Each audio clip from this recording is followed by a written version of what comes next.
ప్రభుత్వం మాట్లాడినటువంటి మాటలకి మేము తీవ్రంగా నిరసిస్తా ఉన్నాం. ముఖ్యమంత్రి గారు వెంటనే మంత్రుల కమిటీ నుంచి మళ్ళీ అధికారుల కమిటీకి వచ్చింది. గతంలో మా కోదండరాం గారు, మేము జేఏసీలో చాలామంది జేఏసీ నాయకులను కూడా ఇక్కడ ఉన్నాం. కోదండరాం గారిని, చిన్నారెడ్డి గారిని ఉద్యోగుల సమస్యలు పరిష్కరించడానికి మీరు ప్రయత్నం చేయండి అని రేవంత్ రెడ్డి గారు చెప్పింది.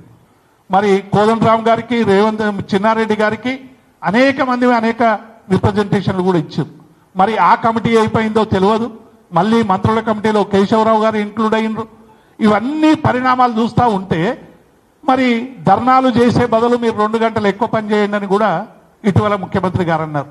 మేము ఏమంటున్నామంటే ఆవేదన చెందినటువంటి ఉద్యోగులు కానీ ఒక ప్రజాస్వామ్యబద్ధంగా, రాజ్యాంగబద్ధంగా ధర్నా చేసే హక్కు కానీ, సమ్మె చేసే హక్కు కానీ, నిరసన తెలిపే హక్కు కానీ ఉంటుందనేటువంటి విషయం కాంగ్రెస్కు తెలియంది కాదు.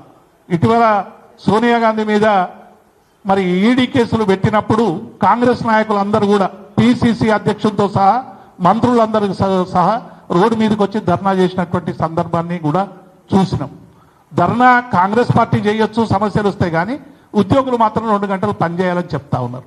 ఇది ఏ ద్వంద్వ వైఖరి అనేటువంటి విషయాన్ని మేము ఈ సందర్భంగా గుర్తు చేస్తూ ఈ ప్రభుత్వాన్ని, ఈ డిమాండ్లన్నీ కూడా ఏవైతే ఫైనాన్షియల్ డిమాండ్స్ మేము నాన్చివేత చేస్తాం, పెన్షనర్లకు ఇప్పుడు డిఏ ఇవ్వకున్నా పర్వాలేదు, ఏది ఇవ్వకున్నా పర్వాలేదు, నాన్ ఫైనాన్షియల్ మాత్రమే ముందు పెట్టండి అనేటువంటి వ్యాఖ్యలు కూడా సరైనవి కావనేటువంటి విషయాన్ని మేము ఈ సందర్భంగా గుర్తు చేస్తూ